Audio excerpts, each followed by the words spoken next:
ਗੱਲ ਇਹ ਵੇ कि ਜਿਹੜਿਆਂ ਡੇਰਿਆਂ ਦੇ ਉੱਤੇ ਜਿਹੜਿਆਂ ਮਕਾਨਾਂ ਦੇ ਵਿੱਚ ਅਸੀਂ ਬੈਠੇ ਆ, ਜਿਹੜਿਆਂ ਡੇਰਿਆਂ ਤੇ ਬੈਠੇ ਆ, ਜਿਹੜਿਆਂ ਪਲਾਟਾਂ ਤੇ ਮਾਣ ਕਰਨੇ ਆ, ਜਾਂ ਜਿਹੜੀਆਂ ਜ਼ਮੀਨਾਂ ਦੇ ਵਿੱਚ ਅਸੀਂ ਅੱਡੀ ਮਾਰ ਕੇ ਟੁਰਨੇ ਆ, ਇਹ ਸਾਰਾ ਕੁਝ ਸਾਡਾ ਨਹੀਂ। ਪਤਾ ਜੀ ਕਿਉਂ?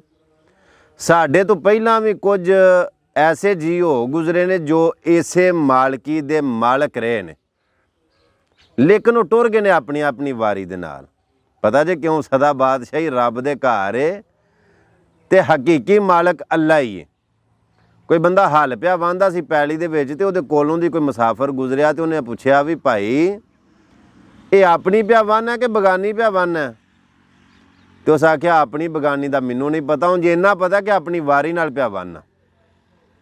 ਮਿਸਾਲ ਦੇ ਤੌਰ ਤੇ ਗੱਲ ਇਸੇ ਤਰ੍ਹਾਂ ਵੀ ਅਸਾਂ ਲਾਹੌਰ ਜਾਣਾ ਹੋਵੇ, ਕਰਾਚੀ ਜਾਣਾ, ਇਸਲਾਮਾਬਾਦ ਜਾਣਾ, ਫੈਸਲਾਬਾਦ ਜਾਣਾ, ਜਾਂ ਕਿਸੇ ਵੀ ਅਸਾਂ ਸ਼ਹਿਰ ਜਾਣਾ ਹੋਵੇ ਨਾ, ਤੇ ਕਿਰਾਏ ਦੇ ਉੱਤੇ ਅਸੀਂ ਕਾਰ ਲੈ ਲਈਏ ਤੇ ਕਾਰ ਵਾਲੇ ਨੂੰ ਪੁੱਛੀਏ ਵੀ ਭਾਈ ਲਾਹੌਰ ਦਾ ਕਿੰਨਾ ਕਿਰਾਇਆ ਲੈ ਜਾਂਦਾ, ਤੇ ਉਹ ਆਖਿਆ ਵੀ ਮੈਂ 10,000 ਲਾਂ ਦਾ, 12,000 ਲਾਂ ਦਾ, ਜਾਂ ਜਿੰਨਾ ਵੀ।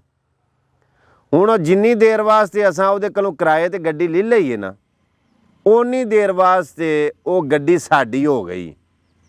ਲੇਕਿਨ ਹਕੀਕਤ ਗੱਲ ਇਹ ਵੇ ਕਿ ਉਹ ਗੱਡੀ ਸਾਡੀ ਨਹੀਂ, ਅਸੀਂ ਤੇ ਕਿਰਾਏਦਾਰ ਹਾਂ। ਲੇਕਿਨ ਜਿੰਨੀ ਦੇਰ ਵਾਸਤੇ ਅਸਾਂ ਕਿਰਾਇਆ ਦਿੱਤਾ, ਜਿੱਥੇ ਅਸਾਂ ਡਰਾਈਵਰ ਨੂੰ ਆਖਣਾ ਗੱਡੀ ਖਿਲਾਰ, ਉਹਨੇ ਖਿਲਾਰ ਛੱਡਣੀ ਹੈ, ਜਦੋਂ ਅਸਾਂ ਆਖਣਾ ਟੋਰ, ਉਹਨੇ ਟੋਰ ਲੈਣੀ ਹੈ। ਉਂਝ ਗੱਡੀ ਦਾ ਮਾਲਕ ਹੋ ਰਹੇ ਕੋਈ, ਅਸੀਂ ਤੇ ਕਿਰਾਏਦਾਰ ਹਾਂ ਨਾ।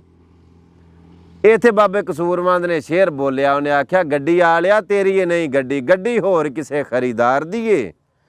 2-4 ਰੁਪਈਏ ਜਾਂ ਖਰਚ ਲੈਣਾ ਤੇ ਕੁਝ ਹੋ ਜਾਂਦੀ ਏ ਸਵਾਰ ਦੀ ਏ। ਪਰ ਕਦੇ ਨਾਲ ਖਿਆਲ ਦੇ ਸੋਚਿਆ ਹੀ ਇਹ ਹਾਰਨ ਜਦੋਂ ਵਿਛੋੜੇ ਦਾ ਮਾਰਦੀ ਏ, ਕਬਜ਼ੇ ਵਾਲਿਆਂ ਦਾ ਕਸੂਰਮੰਦ ਕਬਜ਼ਾ, ਉਹ ਹਰ ਸ਼ੈ ਹੀ ਪਰਵਰਦੀਗਾਰ ਦੀ ਏ। ਗੱਲ ਤੇ ਇਹ ਵੇ ਕਿ ਹਰ ਸ਼ੈ ਪਰਵਰਦੀਗਾਰ ਦੀ ਏ, ਮਾਣ ਕਿਹੜੀ ਸ਼ੈ ਦਾ ਯਾਰ? ਕਾਦੀ ਬੰਦਿਆ ਆਕੜ ਤੇਰੀ, ਕਾਦੀ ਬੱਲੇ ਬੱਲੇ, ਅੱਜ ਮਿੱਟੀ ਦੇ ਉੱਤੇ ਫਿਰਨਾ, ਕੱਲ ਮਿੱਟੀ ਦੇ ਥੱਲੇ। ਇਹ ਨੁਕਤਾ ਜੇ ਬੋਲਣ ਦੇ ਨਾਲ ਨਾਲ ਸਾਡੇ ਦਿਲ ਦੇ ਵਿੱਚ ਅਸਰ ਕਰ ਜੇ ਨਾ, ਇਹ ਨੁਕਤਾ ਸਾਡੇ ਦਿਲ ਦੇ ਵਿੱਚ ਘਰ ਕਰ ਜੇ, ਤੇ ਜ਼ਿੰਦਗੀ ਦੇ ਵਿੱਚ ਜ਼ਰੂਰ ਚੇਂਜਿੰਗ ਆ ਜਾਂਦੀ ਏ। ਬੰਦਾ ਕਿਸੇ ਨਾਲ ਜ਼ਿਆਦਤੀ ਨਹੀਂ ਕਰਦਾ, ਜ਼ੁਲਮ ਨਹੀਂ ਕਰਦਾ, ਭੈੜ ਨਹੀਂ ਕਰਦਾ, ਮੰਦਾ ਨਹੀਂ ਬੋਲਦਾ, ਕਿਉਂਕਿ ਪਤਾ ਹੁੰਦਾ ਯਾਰ ਅਸੀਂ ਪ੍ਰਾਹੁਣੇ ਆ। ਮੀਆਂ ਸਾਹਿਬ ਨਹੀਂ ਆਖਿਆ ਇਹ ਦੁਨੀਆ ਇੱਕ ਮੁਸਾਫਰ ਖਾਨਾ, ਕੋਈ ਆਵੇ ਕੋਈ ਜਾਵੇ, ਕਿਹਦੀ ਜਾ ਮੁਹੰਮਦ ਬਖਸ਼ਾ, ਇੱਥੇ ਪੱਕੇ ਡੇਰੇ ਲਾਵੇ। ਗੱਲ ਇਹ ਵੇ ਚਲੋ ਚਲੀ ਹਰਦਮ ਇੱਥੋਂ ਹੋ ਰਹੀ ਏ। ਕਈਆਂ ਮਾਵਾਂ ਦੇ ਇੱਥੋਂ ਫਰਜ਼ੰਦ ਟੁਰ ਗਏ, ਕਈ ਰਾਹ ਬਣਾਉਂਦੇ ਹੀ ਟੁਰ ਗਏ ਨੇ, ਕਈ ਕਰ ਕਰਕੇ ਰਾਹ ਬੰਦ ਟੁਰ ਗਏ, ਤੇ ਕਈ ਪਾ ਨੀਵੀਂ ਇੱਥੋਂ ਕੂਚ ਕਰ ਗਏ, ਕਈ ਕਰਕੇ ਸਿਰ ਬੁਲੰਦ ਟੁਰ ਗਏ। ਕਸੂਰਵੰਦਾ ਤੂੰ ਵੀ ਇੱਥੇ ਨਹੀਂ ਰਹਿਣਾ, ਵਾਰਸ ਸ਼ਾਹ ਟੁਰ ਗਏ, ਬਿੰਦੀ ਚੰਦ ਟੁਰ ਗਏ। ਬਿੰਦੀ ਚੰਦ ਸ਼ਾਇਰ ਹੋਇਆ ਸੀ, ਹਿੰਦੂ ਮਰਦ ਸੀ।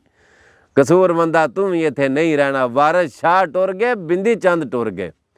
ਤੇ ਆਖਰ ਦੇ ਉੱਤੇ ਗੁਲਾਮ ਮੁਹੰਮਦ ਦਰਦ ਨੇ ਆਖਿਆ ਸੀ ਕਿ ਮੁੱਕ ਜਾਣਾ ਮੇਲਾ ਜ਼ਿੰਦਗੀ ਦਾ, ਇਹ ਕਦ ਤੱਕ ਲੱਗਿਆ ਰਹਿਣਾ, ਫਜਰ ਤੋਂ ਚੜਿਆ ਸੂਰਜ ਵੀ ਸ਼ਾਮ ਨੂੰ ਆਖਰ ਲੈਣਾ, ਤੇ ਪਹਿਲੇ ਪੈਰ ਤੋਂ ਸਿਰਫ ਦੁਪਹਿਰਾਂ ਤੱਕ ਸੱਜਣਾ ਦਾ ਉੱਠਣਾ ਬਹਿਣਾ, ਅਗਲੇ ਦਿਨ ਤਾਂ ਬੇਲੀਆਂ ਨੂੰ ਅਸਾਂ ਯਾਦ ਵੀ ਕੋਈ ਨਹੀਂ ਰਹਿਣਾ।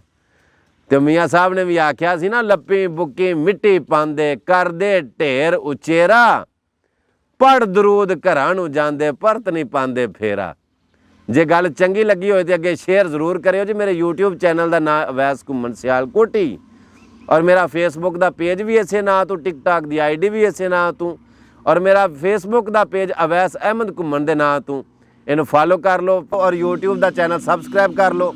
ਤੁਹਾਨੂੰ ਮਜ਼ੀਦ ਅੱਛੀਆਂ ਵੀਡੀਓ ਵੇਖਣ ਨੂੰ ਮਿਲਣ ਦੀਆਂ। ਆਪਣਾ ਬੜਾ ਸਾਰਾ ਖਿਆਲ ਰੱਖਿਓ। ਮਿਲਨੇ ਆ ਇੱਕ ਨਵੀਂ ਵੀਡੀਓ ਦੇ ਨਾਲ। ਅੱਲਾ ਸੋਹਣੇ ਦੇ ਵਾਲੇ। ਅਸਲਾਮ ਵਾਲੇਕੁਮ।